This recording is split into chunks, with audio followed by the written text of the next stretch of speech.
ওমানে বসবাস করেন প্রায় ৭ লাখ বাংলাদেশি। তাদের মধ্যে অনেকেই রমজানের ঈদের ছুটিতে নারীর টানে দেশে ফিরতে চাইলেও এই স্বপ্নের পথে বাধা হয়ে দাঁড়িয়েছে এয়ারলাইন্সের টিকিটের উচ্চ মূল্য। কয়েক বছর ধরে ঢাকা মাস্কাট ও চট্টগ্রাম মাস্কাট রুটে বিমান ভাড়ার দাম ক্রমাগত বেড়েই চলেছে। স্বাভাবিক সময়েও অন্যান্য দেশের তুলনায় বাংলাদেশ এয়ারলাইন্সের টিকিটের মূল্য বাড়লেও রমজানের শুরুতেই ঈদকে সামনে রেখে এটি আরও বেড়েছে 2 থেকে 3 গুণ, যা একজন প্রবাসীর 2 থেকে 3 মাসের বেতনের সমান।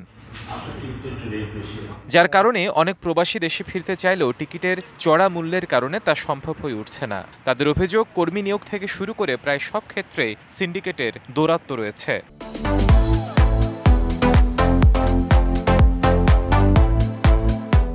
প্রতিবার যখন ঈদের সময় আমাদের প্রবাসী ভাইয়েরা ছুটিতে যায়, প্রতিবারে একটি সিন্ডিকেটের মাধ্যমে টিকিটের মূল্যটি অনেক গুণ বাড়িয়ে দেয়, যার কারণে অনেক প্রবাসী চাইলেও তাদের পরিবার পরিজনের কাছে যেতে পারে না। আমরা প্রবাসীরা যারা বিশেষ করে মধ্যপ্রাচ্যে অনেক জবলেস, অনেক মানুষ কম বেতনে চাকরি করে, তারা দীর্ঘদিন ধরে দেশে যেতে পারে না এবং তারা যখনই দেশে যাওয়ার নাম নেয় তখন ওদের 4-5-6 মাসের টিকিটের টাকা টিকিটের মধ্যে চলে যায়।